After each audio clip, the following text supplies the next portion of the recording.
médico tiene que compensar toda esa situación crítica en este contexto de la anestesiología, ¿verdad? Hoy creo que nos va a dar el tiempo para dar anestésicos generales, ¿verdad? La famosa anestesia general, ¿verdad? Porque también existe algo que se llama anestesia local, ¿verdad? Para tratamientos locales, para cirugías menores, para suturas, ¿verdad? Para alguna herida, corte, ¿verdad? Para anestesias de algún miembro, ¿verdad? Braquial, por ejemplo, localizada. Anestesias oculares, que son todas anestesias locales. Los fármacos son totalmente distintos, ¿verdad? Son totalmente distintos y esta farmacología de la anestesia general es mucho más agresiva. Bueno, entonces, ¿a qué llamamos anestésicos generales? Ustedes se recordarán que en la historia de la medicina anteriormente era prácticamente imposible hacer una cirugía, ¿verdad? Porque el paciente estaba lúcido, consciente. Por eso ahí sale un martillo, ¿verdad? Anteriormente no solamente medicina, sino odontología, en el cual hacía extracciones dentarias o procesos invasivos quirúrgicos, le daban alcohol y eso al paciente, ¿verdad? Le daban alcohol, le golpeaban, le noqueaban. Por eso está el martillo ahí. Hasta que en 1846 surge el primer fármaco anestésico general. ¿Cómo se llamaba? Se llamaba éter, ¿verdad? El famoso éter, que demostró justamente que tenía unos efectos anestésicos, tenían la capacidad de sedarle al paciente y durante el procedimiento no sentían dolor. Entonces ahí se introdujo lo que es la anestesiología en el campo no solamente médico, sino odontológico, ¿verdad? Y detrás del éter, ¿verdad? Empezaron a surgir varios otros fármacos y entre ellos el pionero fue Abbott, ¿verdad? No sé si conocen este laboratorio Abbott, famoso, creo que es francés, ¿verdad? Pero él ya vino ya con ese concepto de la anestesiología, ¿verdad? Bueno, entonces se define como la depresión descendente reversible y controlada del sistema nervioso central. O sea, vamos a deprimir de manera controlada, de manera totalmente asistida al sistema nervioso central. Esta parte se llama hipnosis, ¿verdad? Hipnosis muy importante en el concepto médico. ¿Qué es lo que es la hipnosis, verdad? Es la pérdida de la conciencia. También se encarga de dormirle al paciente, en términos sencillos, ¿verdad? Porque tenemos también los hipnóticos, que es un grupo bien cerrado de fármacos. ¿Quiénes deben consumir hipnóticos? Fuera de lo que es hipnosis, porque hipnosis en este caso es pérdida de la conciencia, ¿verdad?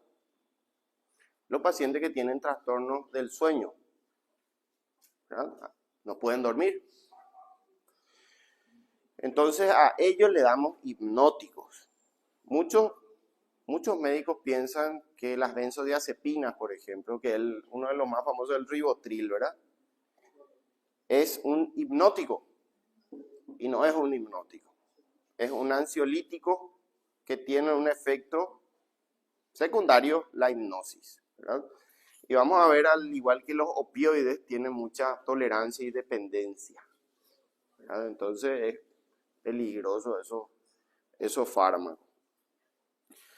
Bueno, también la sensibilidad, se encargan de bloquear y deprimir la sensibilidad nociceptiva, preferentemente la analgesia, y muy importante la actividad neurovegetativa, la protección neurovegetativa. ¿A qué se refiere con protección neurovegetativa? Bueno, hace poco quisiera ponerle 10 segundos en una situación en la cual le vamos a informar: señor, señora, usted se va a operar ahora, ¿verdad? Vamos a preparar el quirófano y vamos a someterla a una cirugía. ¿qué reacción van a tener ustedes? Bueno, van a empezar, su sistema neurovegetativo se va a descontrolar, ¿verdad? Va a haber una explosión neurovegetativa, ¿verdad? Va a haber taquicardia, va a haber ansiedad, sudoración, ¿verdad? Hipoperfusión, palidez, ¿verdad? Hipertensión, van a empezar a hipertensar. Entonces, esos límites del descontrol neurovegetativo puede terminar mal. ¿Cómo? Y puede terminar en un infarto, puede terminar en un accidente cerebrovascular isquémico, puede terminar en una hemorragia. Entonces, hay algo muy importante que para el campo quirúrgico anestesiológico es importante mantener este sistema controlado, vinculado preferentemente con la presión, porque a mayor hipertensión el paciente va a sangrar más. Ustedes cortan una arteria y va a desangrarse, pero en cuestión de minutos. Entonces es muy importante que el paciente esté controlado. Hace poco, el miércoles, me llamaron de quirófano porque iban a operarle a una señora pues, de una miomatosis y disparó su presión a 220, 120, ¿verdad? No sabía qué iban a hacer. ¿Qué falló? No controlaron su sistema de protección neurovegetativo. ¿Qué hizo el anestesiólogo? Le hizo midazolam, fentanil, que ustedes ya dieron fentanil la vez pasada, ¿verdad? Midazolam es una benzodiazepina poderosa, ¿verdad? Intentando frenar el sistema neurovegetativo, pero no controló. ¿Qué tendría que haber hecho? Un labetalol, ¿verdad? O darle un labetalol, un antihipertensivo. Y darle un ansiolítico en este caso, porque es una respuesta ansiosa. Se le hizo todo eso, se controló y después entró a operarse, ¿verdad? Bueno, también motilidad. Que el paciente no tenga ningún movimiento durante el procedimiento quirúrgico, que no se levante, por ejemplo, ¿verdad? Que no se mueva, que no contraiga los músculos, que no haya una reacción muscular, que es la relajación. O sea, lo que buscamos en una anestesia general es hipnosis, dormirle, calmar el dolor o bloquear el dolor. En este caso bloqueamos, ¿verdad? Y tener una protección neurovegetativa, ya hablamos de la hipertensión, de la taquicardia, de la sudoración, de todas las respuestas ansiosas y finalmente una relajación muscular. Bueno, lo que buscamos, en fin, es un estado anestésico, no analgésico, ¿eh? Anestésico.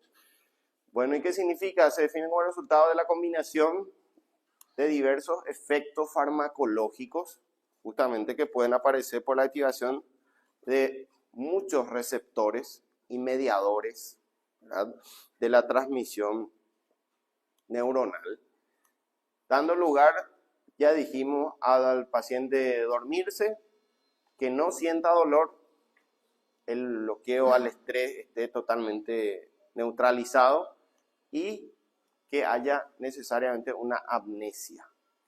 Una amnesia durante el periodo de anestesia, ¿verdad? Porque después tiene que recuperar la memoria. Importante, una anestesia transitoria, una amnesia transitoria. Que la amnesia es la pérdida de la conciencia y del recuerdo. No puede ya acordarse de eso, ¿verdad? O él. Bueno, los mecanismos de acción de los anestésicos generales nos dice, se sabe que tenemos un efecto anestésico, pero no se sabe todavía cómo. Es una de los enigmas todavía de la medicina farmacológica. Es uno de los pocos que no se sabe cómo funciona, ¿verdad? Se cree, hay varias teorías, pero no se sabe con exactitud el mecanismo de acción de estos fármacos, ¿verdad? Bueno, se ha considerado como agentes inespecíficos que tienen implicancias sobre la superficie neural, sobre la membrana neural, es una de las teorías, ¿verdad? Después surgió en Meyer y Overton una teoría importante que no se descartó, sigue siendo utilizada, que es la teoría de la liposolubilidad. a mayor liposolubilidad dice que el fármaco anestésico es más potente, ¿verdad? Y eso sí es cierto. O sea, la mayoría de los anestésicos son liposolubles, ¿verdad? Son hidrófobos, repelen el agua. A mayor potencia anestésica son más liposolubles, tienen más tendencia a preferirle a los lípidos, porque el componente cerebral está rico en fosfolípidos, ¿verdad?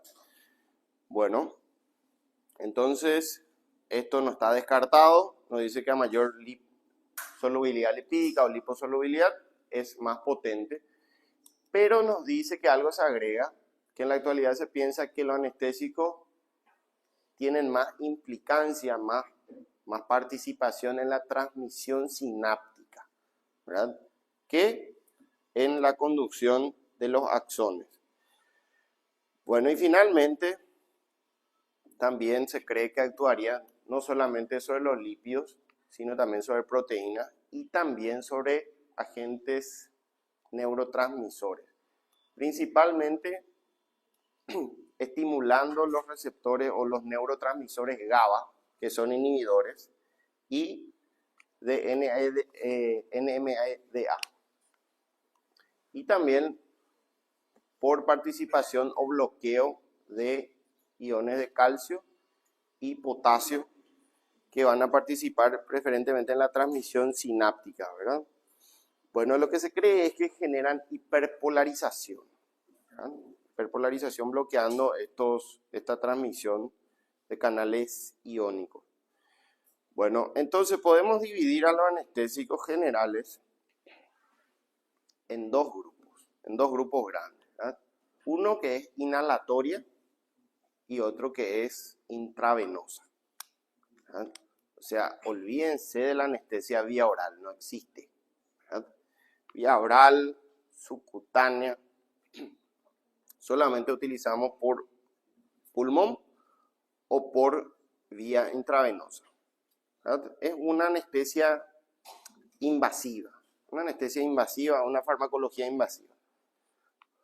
Bueno, ahí vemos que utilizan gases para inducir la anestesia, ¿verdad? Recuerden que el término anestesia, o sea, inducción, es el primer momento de la anestesia.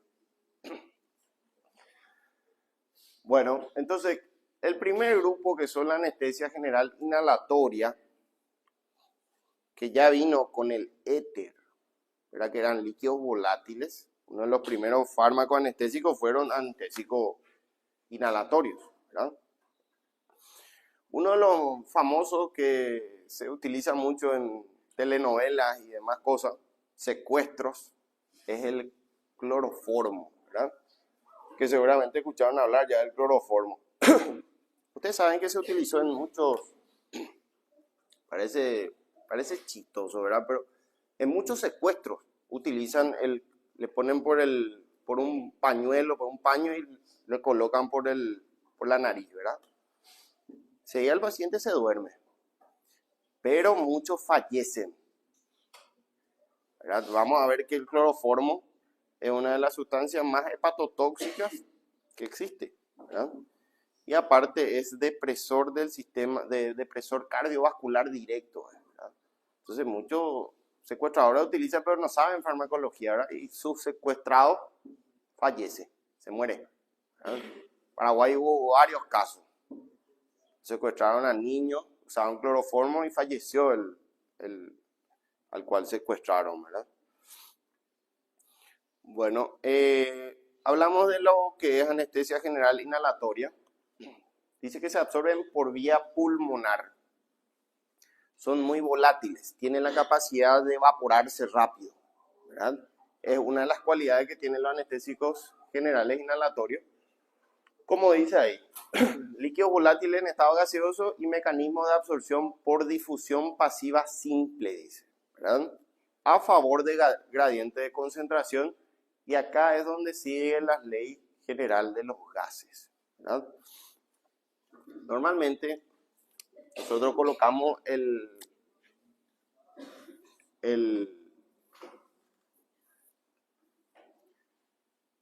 gas anestésico, en este caso, no cualquiera, tiene que ser un gas que tenga la capacidad de difundir fácilmente, ¿verdad? Entonces ingresa, concentración alta en el bronquio, llega al alveolo y tenemos dos espacios. Uno, esto es el alveolo y esto es la sangre, ¿verdad?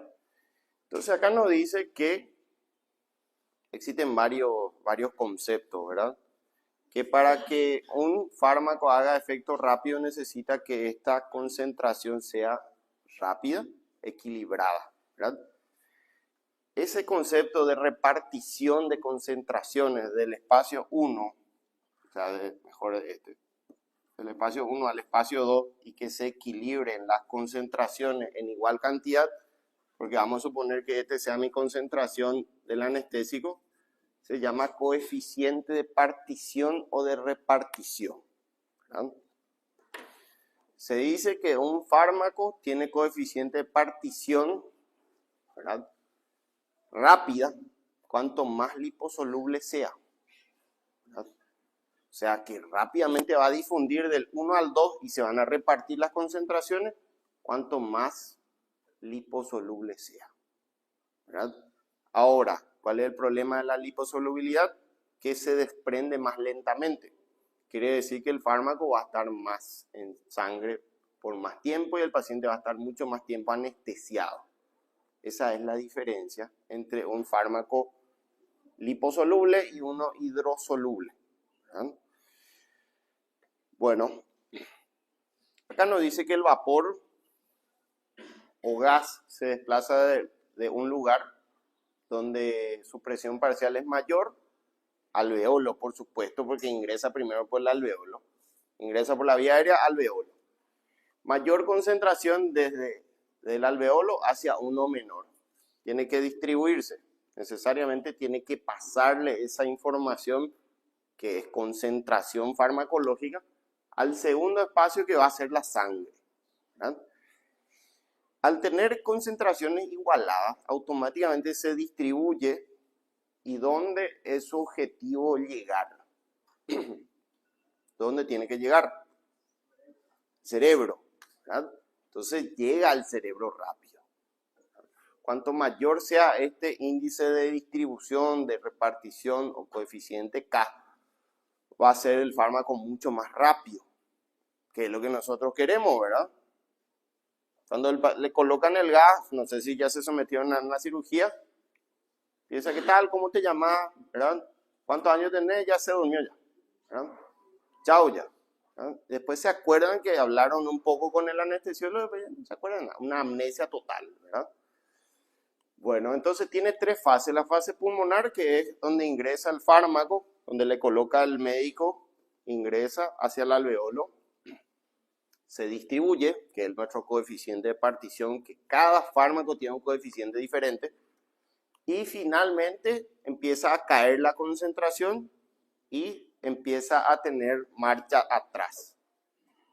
Empieza a caer la concentración en sangre y se va distribuyendo hacia el alveolo y empieza a salir hasta que desaparece, ¿verdad? Y se neutraliza nuevamente nuestro efecto anestésico. O sea, tiene un tiempo de acción, ¿verdad? Bueno, la fase pulmonar, que es por donde ingresa justamente nuestro fármaco volátil, tiene por objetivo conseguir una presión parcial alveolar satisfactoria. O sea, lo que queremos es que alcance concentraciones óptimas en el alveolo y que pase información por difusión a la sangre para que equivalen o igualen las concentraciones, ¿verdad? Depende de varios factores, dice, depende de factores. Esto es importante para el examen, cuáles son los factores que influyen en la fase pulmonar para que el fármaco ejerza acción. Uno, depende de la concentración o presión parcial de la sustancia en el alveolo. O sea, depende de la concentración farmacológica. Segundo, de la ventilación alveolar. Qué tan ventilado está esto, no está obstruido, no está infectado, ¿verdad? No hay secreción, no hay broncoespasmo. qué tan fiable está nuestro bronquio. El paciente tiene que estar en condiciones óptimas. Si no tiene las condiciones óptimas, no se opera, no se somete a la cirugía, se posterga. ¿Por qué? Porque ustedes ven que tiene implicancia en concentraciones, ¿verdad? Bueno, ¿qué más? Perfusión de sangre alveolar. Los niveles de presión a nivel sistémico, a nivel pulmonar, la perfusión alveolar es muy importante en este caso. Bueno, la fase de distribución, que es el punto número 2, empieza a distribuir y empieza a pasar a sangre, cerebro y tejidos. Depende justamente del aporte sanguíneo de los órganos. Y acá aparece nuestro término coeficiente de partición o coeficiente de distribución entre tejido y sangre, que eran nuestros compartimientos, ¿verdad? Bueno, y la concentración de anestésico a nivel de sangre arterial, que también es muy importante, dependiente de concentración alveolar. Y por último, la fase de eliminación. Tiene que eliminarse nuevamente este fármaco y desaparecer el efecto anestésico, ¿verdad? Bueno, se produce cuando la presión parcial de sustancia inhalada, ¿verdad?, es igual a 0. O sea, dejamos de perfundir, dejamos de administrar y tiene que establecer un retroceso o un proceso de salida, ¿verdad? Ya no introducimos gases, se suspendió la inhalación y empieza a revertir, ¿verdad? Bueno, entonces es un gradiente inverso, tejido-sangre, ¿verdad? Sangre, aire alveolar, y del alveolo se escapa hacia la vía aérea superiores y hacia la atmósfera. Bueno, se rige igualmente por el mismo principio de ley de gases, pero en sentido inverso, ¿verdad? Nosotros dejamos de administrar, dejamos de perfundir gas por la vía aérea y el paciente empieza a sacar la sustancia volátil, ¿verdad? Bueno, el último tejido en que se desprende este componente volátil, que es nuestro anestésico, es el tejido adiposo. Esto es lógico, ¿verdad? Porque dijimos que cuanto mayor liposoluble sea, mayor potencia, mayor rapidez y mayor vida media en el plasma. Por lo tanto, el último que desprende el fármaco es el tejido graso. Tejido graso, o sea, acá en nuestro paciente va a ser muy importante la cantidad de grasa que tenga para el tiempo farmacológico eficiente de ese anestésico, ¿verdad? Bueno, el agente inhalatorio pasa del alveolo a la sangre y luego el objetivo es nuestro cerebro, ¿verdad? Lo que queremos es una anestesia encefálica, ¿verdad? Este coeficiente informa de la solubilidad del fármaco en sangre y por lo tanto nos dice que es inversamente proporcional a la rapidez de acción.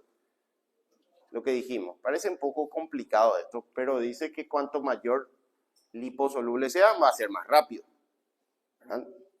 Más rápido, y en este punto nos importa mucho la rapidez, porque si nosotros le colocamos el gas, el líquido volátil, y no conseguimos anestesia, eso es un tiempo muy importante en la cirugía.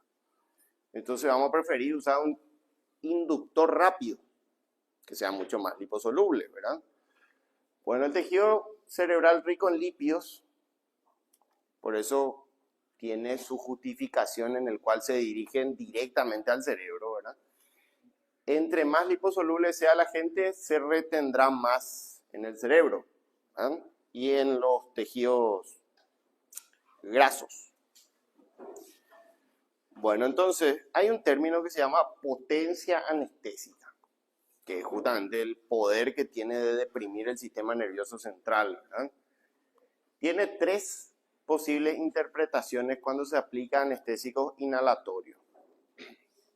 Cambia un poco entre anestésicos inhalatorios y anestésicos intravenosos, ¿verdad?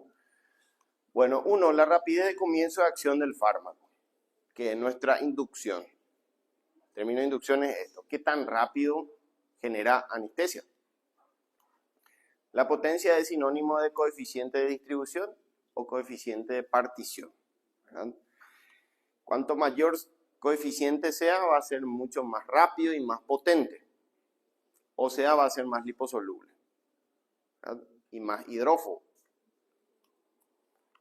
Bueno, la profundidad de la anestesia lograda con el fármaco en relación a la narcosis o la relajación muscular, qué tan relajado está el paciente, qué tan dormido, qué tan analgesiado tiene el efecto inhalatorio, ¿verdad?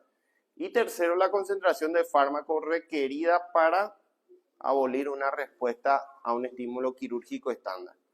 ¿Cuánta concentración necesitamos para conseguir un efecto mínimo, ¿verdad? Cuanto menor concentración necesite, el fármaco va a ser mucho más potente, ¿verdad? Si necesito mucha concentración, el fármaco va a ser poco potente, ¿verdad? Entonces depende mucho de la concentración, ¿verdad? Bueno, entonces acá tenemos los distintos anestésicos generales que se utilizan en medicina, que es por vía inhalatoria, por vía gas, ¿verdad? Tenemos el isoflurano, desflurano, que aparecieron ya en la década de 1900. En 1930, 1940 aparecen los fluranos. Antes era todo éter y éter dietílico, ¿verdad? Bueno, isoflurano, alotano, no sé si escucharon hablar ya del alotano, ¿verdad? Vamos a hablar de cada uno. El óxido nitroso, ¿verdad? El óxido nitroso que se utiliza en anestesia, sevoflurano, enflurano y el xenón. El xenón también, por cierto, es un anestésico. Bueno, también esto es importante la clasificación, ¿verdad? Lo que son líquidos volátiles,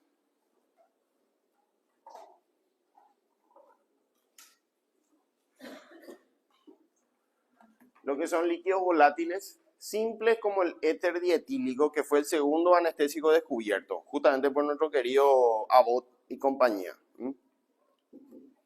Los fluorados como el metoxiflurano, enflurano, el isoflurano. Cada uno tiene una propiedad distinta, tienen efectos adversos distintos. El sevoflurano y el desflurano. Y los dos que son, o sea, el grupo número 2, que son los halogenados, que se dividen otra vez en simples y fluorados. Los fluorados es el alotano, que es un anestésico volátil, ¿verdad? Por cierto, es muy liposoluble, ¿verdad? Y los simples como nuestro cloroformo, ¿verdad? Seguramente vieron en cualquier película, novela, le ponen ahí, se duerme y algo así, ¿verdad? Bueno, ese es cloroformo. Fármaco peligroso, tóxico, principalmente cardiotóxico, hipotensor y chocante, ¿verdad? O sea, ese no es un juego. Bueno, cloruro de etilo y el tricloroetileno, que son derivados también del éter. Bueno, y los gases, los que no son líquidos volátiles ni halogenados, que son el óxido nitroso, xenón y el ciclopropano, que este ya es, por ejemplo, explosivo, ¿verdad? El ciclopropano es explosivo, ¿verdad?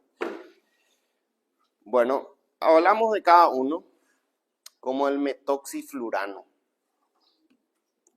Ustedes van a ver que existen varias posibilidades de utilización, pero si se ponen hoy a ser anestesiólogos, solamente tienen muy pocos disponibles. Por ejemplo, van a tener el isoflurano, ¿verdad?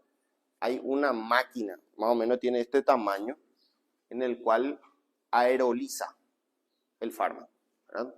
O volatiliza, ¿verdad? Es una máquina de anestesia, donde ustedes le colocan el fármaco y él convierte en gas, ¿verdad?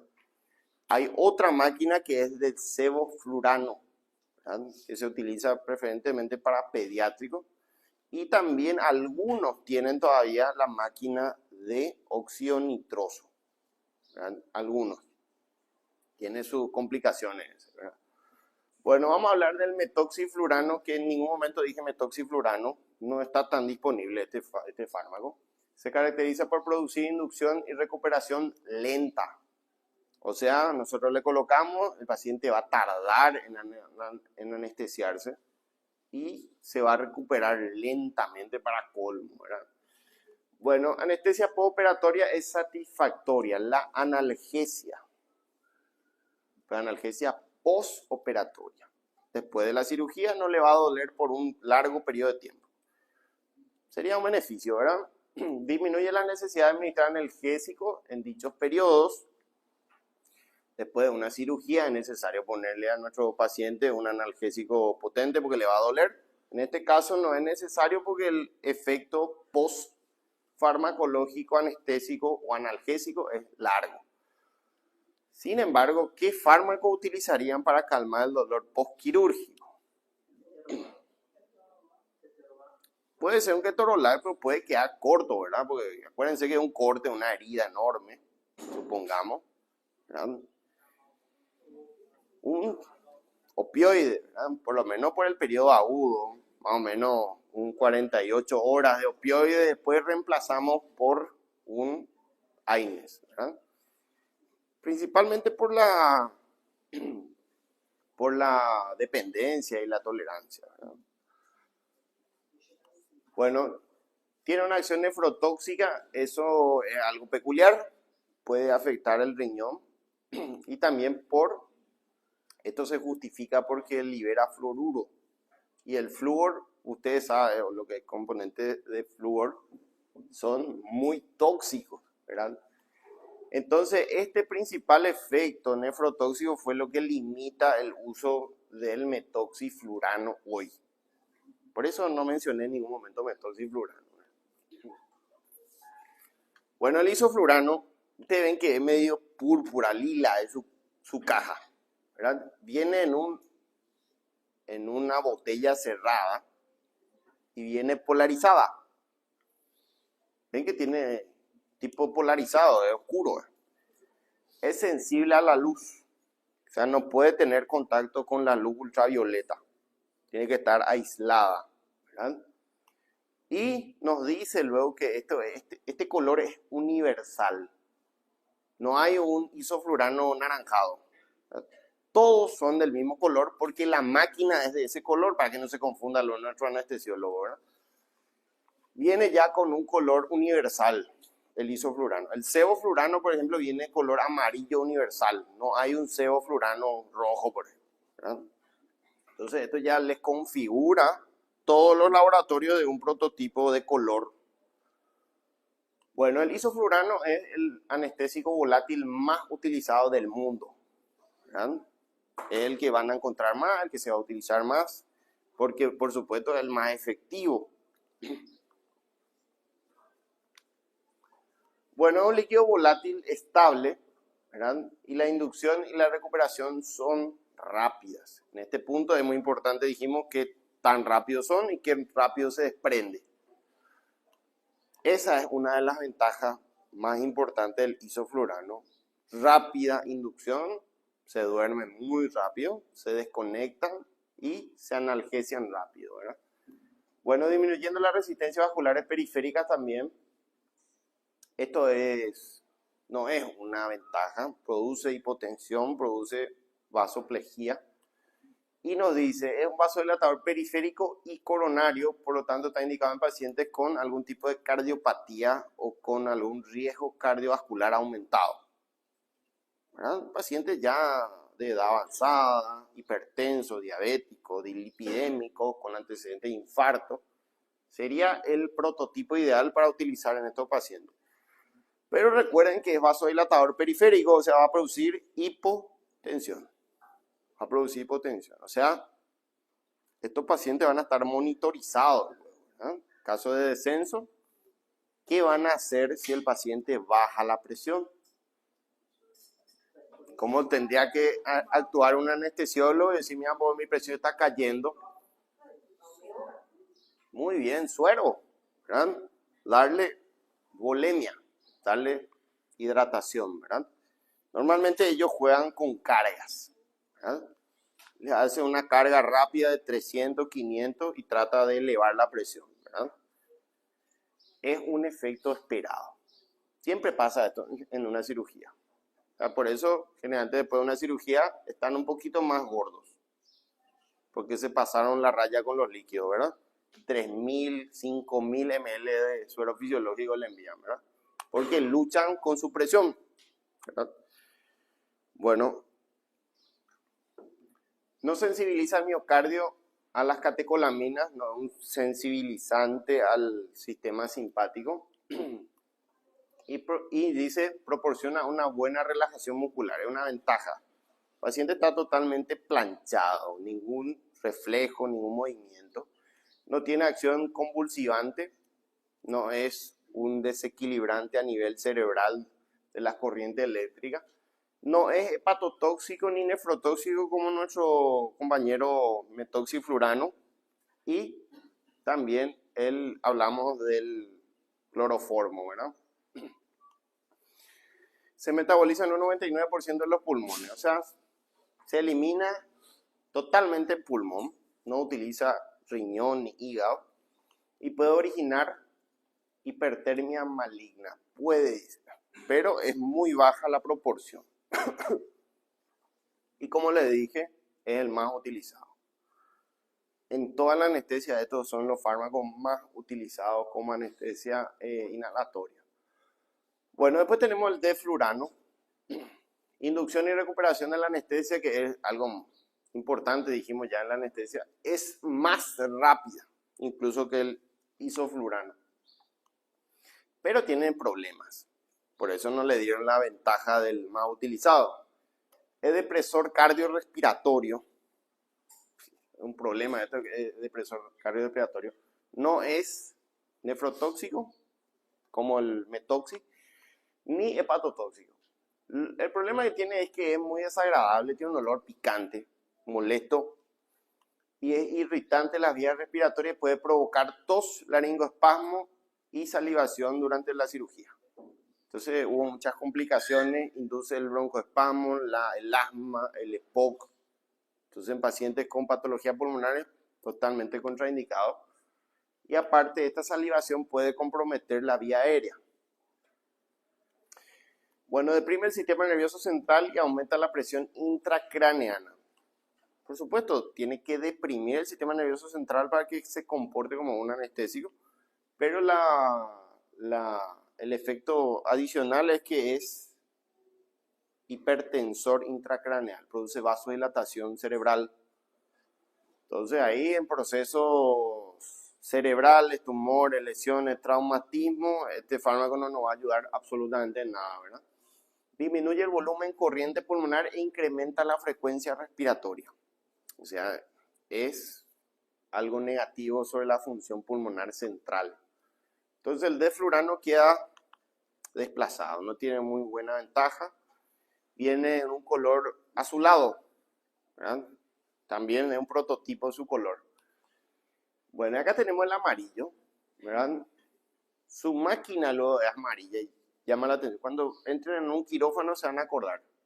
Una máquina amarilla y una máquina lila o púrpura, ¿verdad? Bueno, el sevoflurano tiene una ventaja, ¿verdad? Produce inducción y recuperación de la anestesia más rápida. Es uno de los más rápidos, uno de los más efectivos. Tiene un olor agradable. Otra ventaja, no tiene un olor picante ni espasmódico. Bueno, no es inflamable ni explosivo y sí es nefrotóxico. Es una desventaja nuevamente del sevoflurano. Este es su principal problema, por eso tiene una máquina independiente, porque puede causar reacción exotérmica al reabsorberse el CO2. Y esta reacción exotérmica puede causar quemadura, puede causar lesiones, daño en el árbol respiratorio y puede tener consecuencias, ¿verdad? Entonces, para que pueda ser utilizado necesita una máquina especial que reabsorba el CO2 seco y de ese modo evite que se lesione nuestra vía respiratoria. Por eso viene en una máquina totalmente separada del isoflurano, porque tiene que tener su reabsorbente de CO2 especial, ¿verdad? Bueno, no aumenta el ritmo cardíaco, no tiene implicancia sobre el sistema simpático, ni incrementa el flujo sanguíneo cerebral, no aumenta la presión intracraneal. Indicación de la anestesia, bueno, esto está mal, ¿verdad? En niños, porque no irrita la vía respiratoria. En los niños es el fármaco más utilizado en cuanto a anestesia inhalatoria. Se utiliza mucho en cirugía pediátrica. Entonces este es el fármaco más accesible en niños. Bueno, después tenemos los halogenados, que acá está nuestro alotano. Nuevamente es un fármaco que viene de color rojo. Viene de color rojo, peligroso, ¿verdad? Pero viene también polarizado. Es sensible a la luz ultravioleta, es fotosensible, por lo tanto no puede tener contacto en ningún momento con la luz solar. Bueno, es un anestésico no inflamable, volátil. Es muy bueno el alotano. Es fotosensible, por eso viene protegido frente a la luz ultravioleta. Tiene un olor agradable, dulzón, ¿verdad? Durante su administración y un poco picante. Es broncodilatador. Esa es una ventaja independiente que tiene el alotano. Es broncodilatador. Por ejemplo, el paciente POC obstruido con algún broncoespasmo sería el anestésico inhalado ideal para esos pacientes. No irrita la vía respiratoria, pero tiene un problema. No es un buen analgésico. O sea que sí o sí, si van a usar alotano, tienen que usar un opioide como coadyuvante, porque el paciente le va a doler y eso va a ser un problema, ¿verdad? Entonces, recuerden que no es un buen analgésico. El dolor no va a estar neutralizado, ¿verdad? Es útil en asmáticos, ya hablamos de esto, porque es broncodilatador. Es útil en pacientes bronquíticos crónicos o enfisematosos. Funciona bien. Y acá viene una desventaja. Es relativamente lenta la inducción por su coeficiente de partición alta, dice. Pero debido a su acumulación en lípido, porque es bastante liposoluble, tiene tendencia a una recuperación más lenta. O sea, inicia lento y tarda mucho tiempo en desaparecer el alotano. Por eso no se suele utilizar como inductor inicial. No es un buen inductor, entonces se suele utilizar más para mantenimiento de la anestesia. Para mantenimiento. Bueno, se emplea para la hipertensión, para la hipotensión controlada. Es arritmogénico y sensibiliza al miocardio frente a la acción de catecolamina. O sea, es sensible a la adrenalina y a la noradrenalina. Sensibiliza al miocardio. Puede producir taquicardia y arritmias. Se caracteriza por desencadenar un cuadro de hipertermia maligna, pero esto es muy importante, solamente cuando se asocia con algún relajante tipo succinilcolina. Por eso, si van a usar alotano, no se recomienda relajantes musculares. Periféricos, ¿verdad? Periféricos, como el primero que es succinilcolina. Dice tipo succinilcolina, pero tenemos otros que se llaman, por ejemplo, el atracurio, ¿verdad?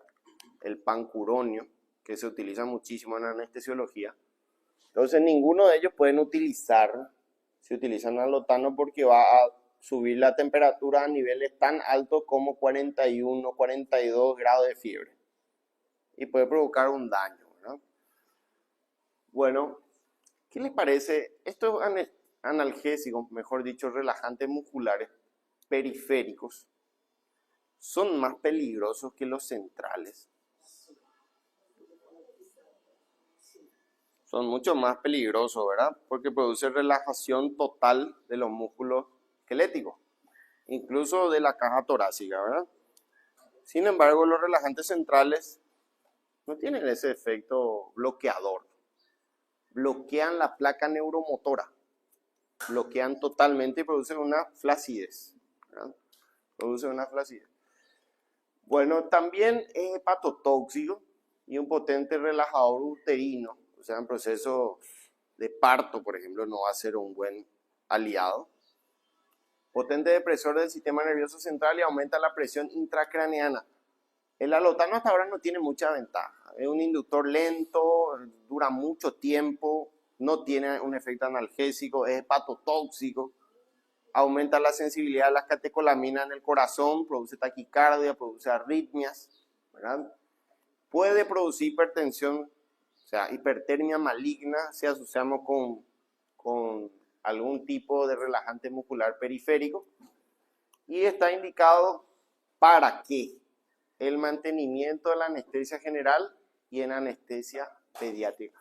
Solamente en anestesia general como mantenimiento, no como inductor. Acuérdense de eso. Y funciona muy bien en anestesia pediátrica. Ustedes saben que en pediatría no es tóxico como en adulto, ¿verdad? Quizá por el metabolismo distinto, ¿verdad? Por eso se utiliza mucho en pediatría. Y más si el paciente tiene algún tipo de proceso obstructivo pulmonar, ¿no? Bueno, después tenemos ¿verdad? Que no tiene nada que ver con el nitro de los autos. Viene en botellones, ¿verdad? Y se utiliza con máquinas especiales que es destinado al óxido nitroso, ¿verdad? Bueno, el óxido nitroso es uno de los más antiguos, ya por 1880 aparece el óxido nitroso, ¿verdad? Es un anestésico más antiguo, ¿verdad? Dicen más antiguo, pero el más antiguo es el éter, ¿verdad? Proporciona una inducción y recuperación rápida, es una ventaja, son muy buenos anestésicos, ¿verdad? No es inflamable, como el ciclopropano, por ejemplo, que es una bomba, ¿verdad? Y no es depresor respiratorio, ni no irrita las mucosas, ¿verdad? Tiene una desventaja, pero es muy fácil controlar, ¿verdad?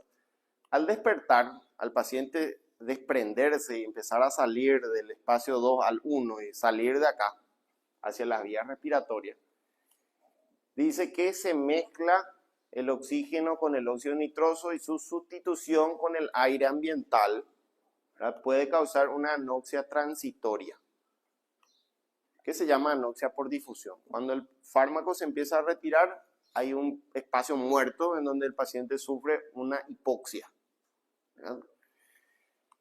Pero eso se controla fácilmente con oxígeno a presión positiva alta.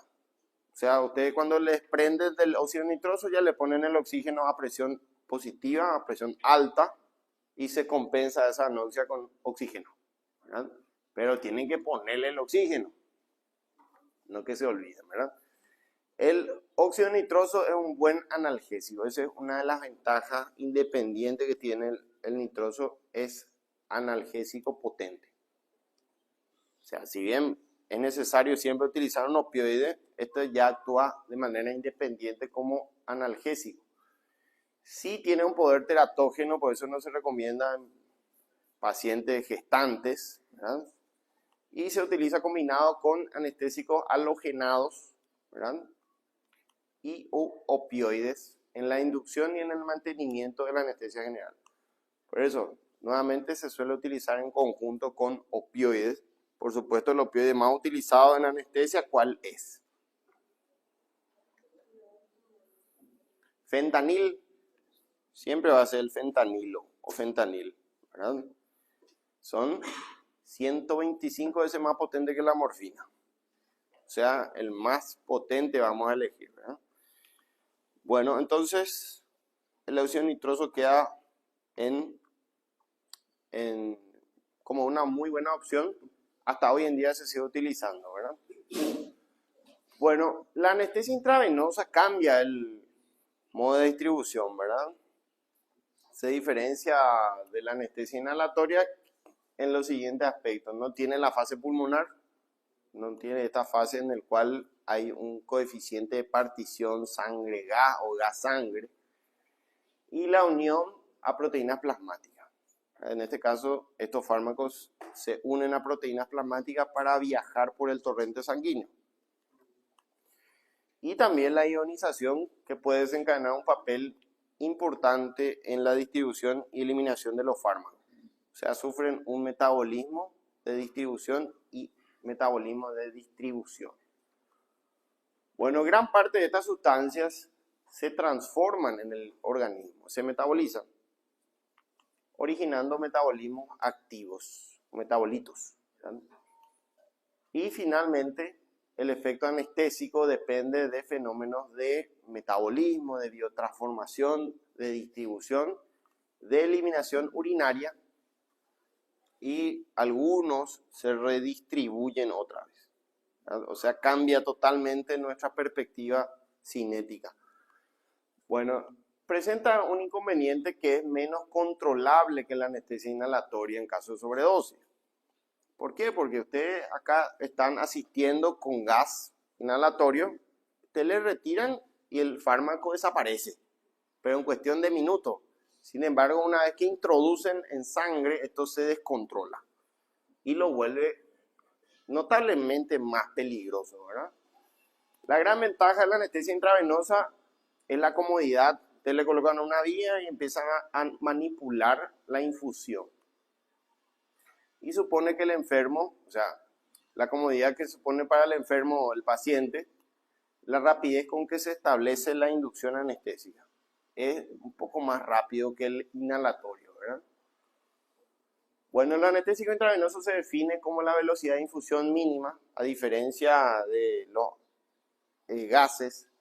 Necesitamos una velocidad de infusión mínima para conseguir un efecto anestésico. Entonces aparece el BIM, ¿verdad? Bueno, ¿cómo para alcanzar objetivos clínicos propuestos? Ausencia de respuesta verbal, el paciente se empieza a entrar en silencio, ya no habla. Pérdida de la conciencia, generalmente le empiezan a hablar, el médico le empieza a preguntar cosas ridículas, el paciente empieza a responder, después ya no habla más. Sigue despierto, pero ya no habla. Luego ya pierde la conciencia y duerme, ¿verdad? Luego ya hay ausencia de movimiento a respuesta a estímulo doloroso, empieza a probar si responde o no al dolor, empieza a pinchar con la pinza anatómica o lo que sea, y el paciente no tiene que emitir ninguna respuesta motora para que se establezca el periodo de anestesia profunda, ¿verdad? Bueno, y acá tenemos algunos conocidos colegas fármacos que son justamente Propofol, que seguramente ya escucharon hablar del Propofol, muy utilizado, muy utilizado, muy comercializado. Aparte de ser un anestésico, es un anticonvulsivante, o sea, muy importante en procesos de estatus epiléptico, por ejemplo, ¿verdad? Etomidato, que tiene también su ventaja, es muy inocuo, es muy rápido, ¿verdad? Bueno, acá nos dice que es un agente hipnótico sedante potente, ¿verdad? Muy rápido, uno de los mejores inductores de la anestesia, ¿verdad? Te duerme muy rápido este fármaco. Tiene algo muy característico que ustedes ven que es blanquecino, similar a la leche, es muy blanco, o sea que es fácilmente identificable. Tiene un problema porque es un aceite insoluble que se formula, o sea, crea en base a componentes de soja y principalmente de fosfolípido de huevo. Por eso hay personas que son alérgicas al huevo y tienen que preguntarle eso al anestesiólogo si por algún motivo tuvo alergia a cualquier derivado del huevo. Entonces, este fármaco no se puede utilizar en caso de que haya antecedente de alergia al huevo o al componente de la soja, ¿verdad? Bueno, produce hipnosis rápida, es lo que dijimos, es muy rápido como inductor y presenta efectos hipnóticos adictivos, ¿verdad? O sea, es mucho más potente como para dormir y sedarle al paciente, ¿verdad? Con otro agente como benzodiazepina o opiáceos. Justamente lo que estábamos discutiendo recién con una compañera es que la mayoría de las veces usamos anestesia combinada, ¿verdad? Anestesia gaseosa y endovenosa.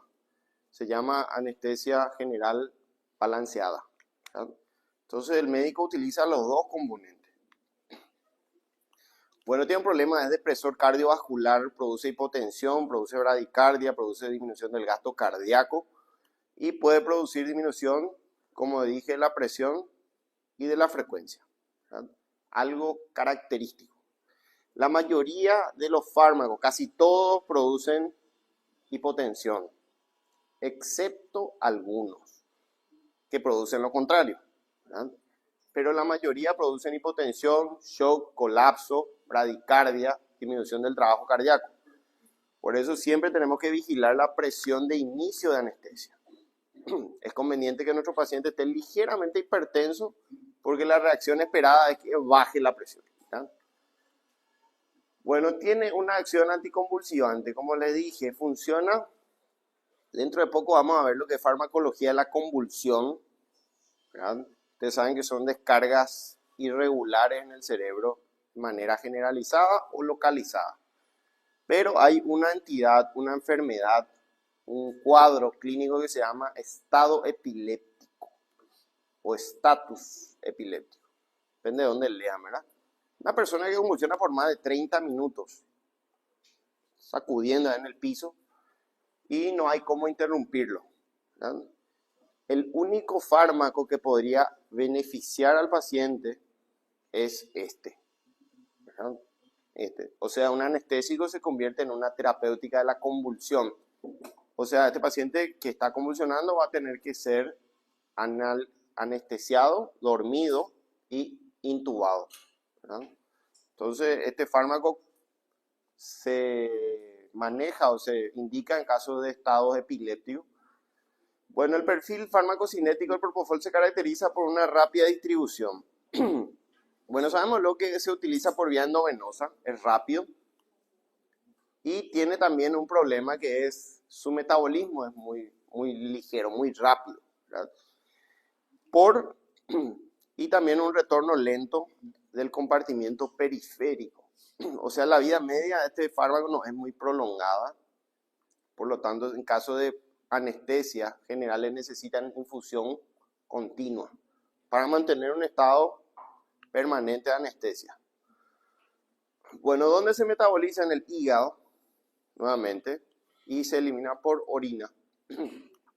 Clínicamente está indicado en la anestesia ambulatoria. Como dura muy poco tiempo, los efectos post-anestésicos son muy escasos, ¿verdad? Muy escasos.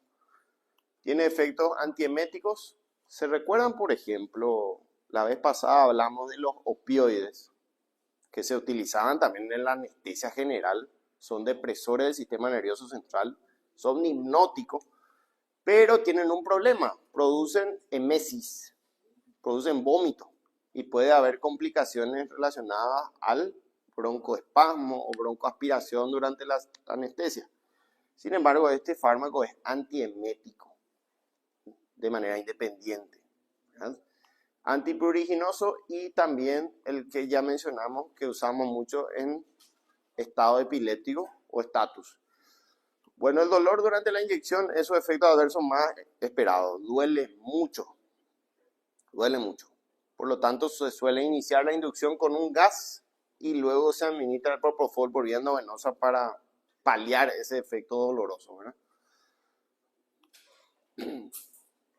Bueno, entonces dejamos de lado lo que es propofol, uno de los más utilizados. Entramos en barbitúricos, que estos ya son antiguos, ¿verdad? Bueno, los barbitúricos derivan del ácido barbitúrico cuando se une en la posición 2 con oxígeno o sulfuro. De ahí aparecen estos fármacos que son depresores del sistema nervioso central. Y tenemos actualmente 3. El tiopental, que ya hablamos de él, básicamente que se utiliza para varios fines un poco raros, ¿verdad? Como la inyección letal, ¿verdad? Para la pena de muerte por vía intravenosa. También se utilizó en algún momento como suero de la verdad, pero no funcionó. El tiamilal y el metoxital, ¿verdad? Son los 3 barbitúricos más potables, porque existen muchos más, pero salieron de circulación por toxicidad. El más utilizado es el tiopental sódico en la anestesia. Bueno, ¿qué sabemos de los barbitúricos? También se comercializan mucho como drogas ilegales estos barbitúricos. Se distribuyen por tejido de manera rápida, tiene un índice de distribución amplio, y en líquidos y en sangre se une a una fracción, dice albuminoide de albúmina, de forma variable y alcanzan un equilibrio rápido. La mayoría de estos fármacos alcanzan un equilibrio rápido entre sangre y cerebro, por lo tanto el efecto es muy rápido, ¿verdad? Muy rápido. Me refiero al efecto anestésico, a la somnolencia, a la hipnosis, ¿verdad? Bueno, excepto el Bavital y el fenobarbital. Acá nos aclara que algunos barbitúricos no alcanzan un equilibrio muy rápido. Por ello, este Bavital y el fenobarbital no forman parte de anestésico. Se utilizan más bien como anticonvulsivantes. Como estabilizadores neuronales a nivel central, ¿verdad? Bueno, el tiopental alcanza rápidamente, prácticamente instantáneamente, segundos después en el LSR y ya alcanza concentraciones óptimas de anestesia. Bueno, se eliminan por dos formas, por hígado, nuestro gran metabolizador.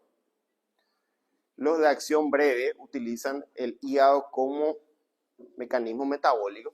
Sin embargo, la acción prolongada se elimina generalmente por riñón. Esa es la diferencia en cuanto a efecto y duración de efecto. El metabolismo, ¿verdad? Bueno, se destruyen y se eliminan por oxidación sus productos de desecho. Y tenemos que actúan a nivel del sistema nervioso central del cerebro, preferentemente en áreas de corteza cerebral y sistema reticular ascendente. Corteza y sistema reticular. De ahí el poder hipnótico, ¿verdad? Ustedes saben cuál es la función del sistema reticular ascendente. O SARA, ¿verdad? Hay un sistema que se llama sistema reticular ascendente que se encuentra en una parte justamente cercana al bulbo raquídeo, ¿verdad? Y se encarga de la vigilia y el sueño. Que ustedes se duerman y se despierten es función del sistema reticular ascendente. Esa es la diferencia entre una muerte encefálica y un estado vegetativo, ¿verdad? ¿Escucharon hablar ya del término muerte encefálica? ¿Verdad? El paciente está con muerte cerebral, dice, ¿verdad? ¿Cuál es la diferencia entre un estado vegetativo? ¿Escucharon el vegetal? El paciente quedó en estado vegetativo, dice. ¿Qué es eso, verdad? Bueno, cuando hay muerte encefálica, ustedes saben que hay unos criterios de muerte encefálica. No le podemos declarar a cualquier persona muerte encefálica. Tampoco podemos decir nomás. Hay unos criterios. Y se declara muerte encefálica cuando justamente desaparecen todos los reflejos primitivos troncales. ¿Y cuáles son los reflejos primitivos troncales? Por ejemplo, la respiración. Que ustedes mantengan el circuito respiratorio y se mantengan respirando es un reflejo troncal, ¿verdad? Generalmente, ¿qué ocurre cuando ustedes están con oxígeno? Sacamos el oxígeno o le extubamos al paciente, le desconectamos el respirador si está intubado, va a aumentar el CO2, ¿verdad? En sangre. Automáticamente el centro respiratorio aumenta la frecuencia, ¿verdad? Es una respuesta central primitiva troncal. Sin embargo, en este caso el paciente no va a aumentar. Entonces está fuera de servicio nuestro sistema de tronco y bulbo raquídeo, ¿verdad? Bueno, también los reflejos de protección. Por ejemplo, meten una sonda nasogástrica en la faringe, la pared posterior de la faringe, y hay un reflejo nauseoso, ¿verdad? Acá no tenemos, ¿verdad? También un reflejo tusígeno. Introducimos agua en la boca, el paciente está inconsciente o está sin efecto sedativo, tiene que toser, ¿verdad? Tiene que toser, no tose. También las córneas. Ustedes saben que una de las áreas más sensibles del organismo es la córnea. Algo se va por el ojo y es terrible el dolor, ¿verdad? Ustedes le rayan la córnea y no siente, ¿verdad? Entonces todos son esos reflejos troncales. Dijimos córnea, dijimos tos, náusea, respiración. ¿Qué nos falta más? Bueno, si quieren pueden hacer un experimento. Metan agua fría en su oído. A alta velocidad, tipo un lavado de oído, ¿verdad? Normalmente hace un nistagmus, ¿verdad? Se llama reflejo vestíbulo coclear. Tiene que ser agua fría, ¿verdad?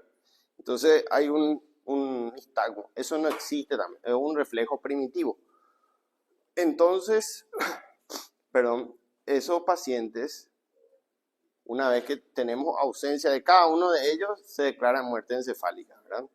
Sin embargo, la diferencia con el estado vegetativo es que lo que tienen conservado su SARA, como los vegetales, se despiertan y duermen normalmente, pero la corteza está desconectada. Hay una muerte cortical. Ya no razona, ya no se comunica, ya no habla, ya no se mueve. Pero él duerme y se despierta todos los días. Y se mantienen las funciones troncales, que es respiración y todo eso, ¿verdad? Esa es la gran diferencia en estado vegetativo y muerte encefálica. Bueno, entonces ya saben que la función de nuestro sistema reticular ascendente, o más conocido como SARA, según anatomía, ¿verdad? Las dosis hipnóticas producen un sueño natural, ¿sí? Se demostró esto por electroencefalograma. Le hicieron a pacientes que recibieron barbitúrico.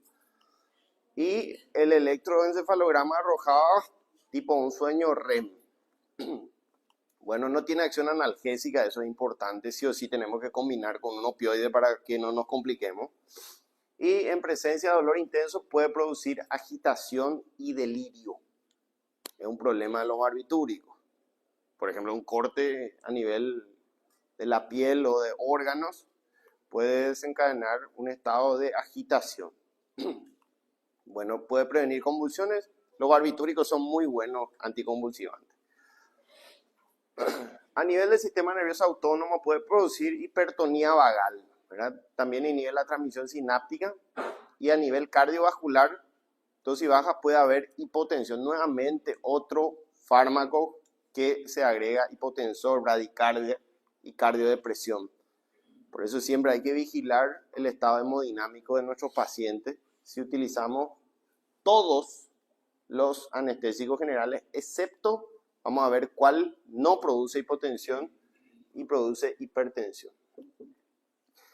Bueno, produce depresión del centro respiratorio, eso saben, ¿verdad? Tiene que producir depresión a nivel central por ascenso del umbral de CO2, lo que estábamos diciendo recién. CO2 aumenta, frecuencia respiratoria empieza a acelerarse como un mecanismo compensatorio, ¿verdad? Sin embargo, acá no. Es como un bloqueo central, ¿verdad? Bueno, puede haber o estar mantenida por estímulos hipóxicos y puede entrar en hipoxia prolongada estos pacientes si no tenemos este conocimiento. Y otro efecto, atraviesan la barrera hematoencefálica y disminuye el metabolismo y consumo de oxígeno en el cerebro, ¿verdad? O sea, eso no le conviene mucho a patologías de lesión cerebral, ¿verdad? Bueno, acá tenemos los preparados, el tiopental sódico, el más famoso de ellos, el tiamilal sódico y el metoexital. Son los únicos tres, porque existen varios, ¿verdad? Son los únicos tres que están aprobados para la anestesia general. Bueno, acá hablamos del tiopental. ¿Verdad? Las dosis de inducción de tiopental va de 3 a 4 kilogramos, y produce un estado de inconsciencia en 10 a 30 segundos. Muy rápido, ¿verdad? Cuando terminó de administrarse, el paciente ya se desconectó. Bueno, esto es importante para tener los recaudos necesarios, ¿verdad? Ventilación, asistencia ventilatoria, estado de inconsciencia y un estado máximo. A los 1 minuto ya tenemos un efecto terapéutico máximo. Bueno, también es conocido por el suero de la verdad. ¿Se recuerdan? Esto tiene una historia oscura en la Segunda Guerra Mundial, ¿verdad? Se utilizaba mucho no sé si en entrevistas, ¿verdad? En las torturas, en los interrogatorios, se le administraba y se esperaba que cuente la verdad, ¿verdad? Pero en realidad eran delirios delirio a nivel central, lo que decían estos pacientes, ¿verdad? O normalmente tiene tendencia a repetir las cosas. Entonces le hacían preguntas y él afirmaba que era eso y hoguera, ¿verdad? Ketamina. También es un fármaco, tiene también gasto, o sea, no es protegido frente a la luz ultravioleta, tiene protegido embotellado. Bueno, esta sustancia sólida, cristalina, muy soluble en agua, hidrosoluble, ¿verdad? Se administra por inyección intramuscular o intravenosa. Normalmente la que utilizamos es la intravenosa, así como por vía oral o rectal. Atraviesa las barreras placentarias, hematoencefálicas y se metaboliza por oxidación y conjugación. Bueno, la ketamina es muy especial. ¿Se recuerdan? Hace poco tiempo estuvimos hablando de la tolerancia y la dependencia de los opioides. Dijimos que en pacientes es algo esperado, es algo inevitable, y una forma de luchar contra la tolerancia era rotar de opioides para tratar de prolongar más la tolerancia y la dependencia. Bueno, ¿saben qué? Una información nueva. Se demostró que la ketamina disminuye el índice de tolerancia de los opioides y de la dependencia. O sea que si ustedes establecen un tratamiento opioide largo, porque el paciente le duele algo de manera intensa y crítica por largo periodo de tiempo, tienen que asociar con ketamina para reducir el riesgo de dependencia, tanto por vía intramuscular o por vía oral. Intravenosa es medio difícil. Bueno, su vida media de plasma es alrededor de 2 horas y acá está el problema. ¿Se recuerdan que le dije que todos son hipotensores, cardiodepresores, excepto uno, que es la ketamina? ¿Verdad? La ketamina produce taquicardia y produce hipertensión. O sea, nos va a ayudar mucho en pacientes con shock, colapso, ¿verdad? Algún tipo de hipotensión severa en la cirugía. Tiene una actividad simpático-mimética indirecta. Estimula el simpático, la frecuencia cardíaca, la adrenalina, la noradrenalina y refuerza la presión durante la inducción de la anestesia. O sea, no tenemos ese colapso esperado. Bueno, entonces, si no produce hipotensión, ¿verdad? ¿Cuál es el problema de la ketamina? ¿Por qué no se utiliza tanto? Bueno, es un analgésico potente, también es una ventaja, un analgésico independiente. Aumenta el flujo cerebral y la presión intracraneana. Produce vasodilatación y produce aumento de la presión intracraneana. Aumento de la perfusión, ¿verdad? Bueno, el problema es este. Delirio y alucinaciones post-anestesia. Normalmente es un delirio un poco raro, ¿verdad? ¿A qué me refiero un poco raro? Normalmente los pacientes tienen tendencia a tener deseos impuros hacia el médico, hacia el equipo de anestesia, ¿verdad? Se enamoran generalmente, transitoriamente del médico, y algunos tienen excitación psicomotriz, empiezan a tener movimientos voluntarios, y principalmente durante la cirugía, si utilizan ketamina, el paciente tiene una anestesia que se llama disociativa. ¿Por qué se llama disociativa? Porque es lo contrario a la anestesia habitual. El paciente se mantiene con el ojo abierto, por ejemplo. Estaba mirando así el paciente durante la cirugía, pero él está totalmente inconsciente, ¿verdad? Pero abre el ojo, hace movimiento durante la cirugía, levanta la mano. Entonces, una anestesia rara, ¿verdad? Una anestesia disociativa, ¿verdad? Una anestesia disociativa. Y aparte tiene este problema, delirio. ¿Verdad? Delirio post-anestesia. Bueno, después tenemos el etomidato, un polvo blanco, característico, este de su bien embotellado, amarillento y cristalino, que se administra con un vehículo que es el polietilglicol, ¿verdad? Bueno, por vía intravenosa difunde rápidamente, a lo contrario también de los otros anestésicos. Este es un agente GABA-mimético e incrementa el consumo de oxígeno a nivel cerebral. Aumenta el consumo, aumenta la perfusión y también tiene una ventaja, es uno de los anestésicos más rápidos. La inducción es extremadamente rápida. En segundos el paciente está dormido ya, ¿verdad? Generalmente no produce mucha hipotensión, ¿verdad? Induce la anestesia muy rápidamente, lo que dije. Su duración es de 6 a 8 minutos en total tras una única administración en bolo.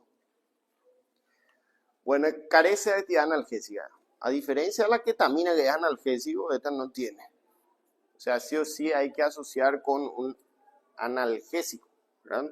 Creo que les comenté que hubo varios casos de anestesias denunciadas porque se olvidaron de hacerle el analgésico, ¿verdad? Por ejemplo, si utilizan etomidato, sí o sí tienen que asociar con un opioide, generalmente fentanilo, ¿verdad? Bueno, presenta muy poco efecto. Eso es la ventaja también del etomidato. No produce colapso, no produce bradicardia, no produce hipotensión. Y el efecto adverso suele ser más bien tos, excitación, laringoespasmo, pero suele ser raro, ¿verdad? También enrojecimiento cutáneo, difuso, más bien por una respuesta histaminérgica. Desenvuelve mucho, desencadena mucho una respuesta histaminérgica tras su administración. Y esta es la dosis 0,2 a 0,6 miligramos kilogramos peso, el intervalo de anestesia general. Bueno, ya vamos terminando, ¿verdad? La etapa de anestesia. Wedel, justamente en 1937, describió que hay una secuencia clínica farmacológica, por el cual pasa un estado anestésico, ¿verdad? El periodo número 1 es la inducción, ese estado inicial de desconexión, ¿verdad? El 2, hay una ligera excitación o delirio, empieza a decir cosas que no corresponden. El estadio 3, a partir de acá ya es interesante, ya hay anestesia quirúrgica propiamente dicha, pérdida de la conciencia, ya está desconectado, ya no se relaciona con el medio. Pérdida de los reflejos. ¿Qué reflejo? Reflejo de protección, generalmente tosígeno, nauseoso, corneal. Depresión creciente respiratoria. Empieza a frenarse la frecuencia respiratoria y perder la sensibilidad al CO2 y va a parar la respiración, ¿verdad? Y relajación muscular, una relajación completa. Y el periodo 4, que es el periodo final, una parálisis vulvar total, en donde hay una depresión central generalizada que lleva al paro. Ese es el último, ¿verdad? Entonces, estos pacientes que van a ser sometidos a anestesia general, tanto intravenosa como por vía volátil, por gases, tienen que ser intubados. Tienen que hacer una intubación programada. Después de la cirugía general, se le extuba y se le envía a su sala. Hay muchos que no se le extuba y van a terapia intensiva, ¿verdad? Bueno, desarrollo práctico de la anestesia general. Objetivos principales de la anestesia son proporcionar amnesia, o sea, ¿cuál es el objetivo de este procedimiento? Que no se acuerde de nada, que no sea nada traumático. Provocar un bloqueo total del dolor, de la nocicepción, analgesia total, relajación y protección neurovegetativa óptima. Eso también es muy importante, ¿verdad? Bueno, entonces esto consta de 3 pasos. Preparación preoperatoria o el prequirúrgico. Se recuerdan que no tiene que estar infectado, las vías aéreas tienen que estar permeables, el laboratorio completo tiene que estar intacto, no tiene que haber leucocitosis, no tiene que haber infección urinaria, no tiene que haber falla renal, el corazón tiene que funcionar bien. Recién a partir de ahí le habilitamos para la cirugía. Si no cumple, no le operamos. Entonces tiene que cumplir unos criterios preoperatorios. Por ejemplo, está muy hiperlipémico. Bueno, y se va a ir a su casa y va a tomar su atorvastatina por 3 meses, puede volver, ¿verdad? Hasta que controle todo lo que está desprogramado en su sistema, ¿verdad? En el ámbito intraoperatorio, que es justamente nuestro periodo anestésico, y en el postoperatorio.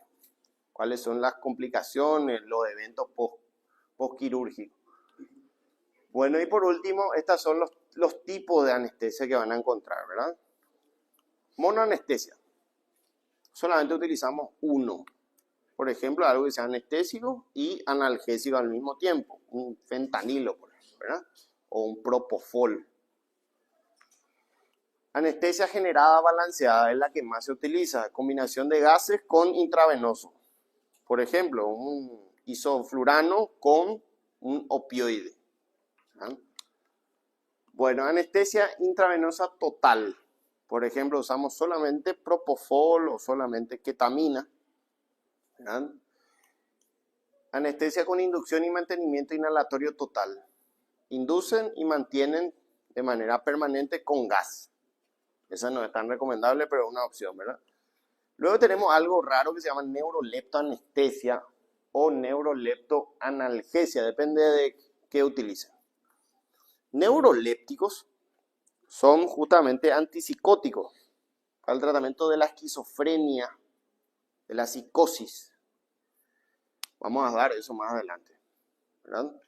Y son conocidos como generalmente el haloperidol, no sé si escucharon hablar, la risperidona, la olanzapina, que son todos antipsicóticos. Esquizofrenia, esquizofrenia. Ven cosas que no existen. Ven animales por la pared, cosas raras, ¿verdad? Escuchan cosas que no existen. Esquizofrenia. Eso utilizan neurolépticos. Anteriormente se llamaban tranquilizantes. O ya cambiaron el término, se llama neuroléptico, ¿verdad? Bueno, en este caso hay uno único que se utiliza en la anestesia. Se llama droperidol. Droperidol. El droperidol es el que se combina con un anestésico, ¿verdad? Que puede ser un fármaco tipo propofol, ¿verdad? O si es analgesia con opioide. Entonces, neuroléptico más opioide o neuroléptico más anestésico. Y la anestesia analgésica es solamente opioide, un fentanilo. Recuerden que el fentanilo es depresor del sistema nervioso central. ¿Y quién era el que producía anestesia disociativa? Es decir, que abre el ojo, se mueve, tiene delirio postoperatorio. La ketamina. ¿Verdad? La ketamina es el único. ¿No? Bueno, anteriormente era así la anestesia, ¿verdad? Golpes, alcoholismo, ¿verdad? Full. Y esto es, acá tenemos nuestra cama de, bueno, esta es una prisión, creo, si no me equivoco, es la prisión de Massachusetts, que tiene luego su cámara de letal dentro de la cárcel, ¿verdad? Y esta es la cama donde va a ser sometido a inyección letal el paciente que está condenado a muerte. Hace poco hubo uno en los Estados Unidos, uno famoso, no recuerdo cuál era su delito. Pero recuerden que está compuesto principalmente por tiopental. Tiopental sódico y benzodiazepina tiene en gran dosis. Bueno,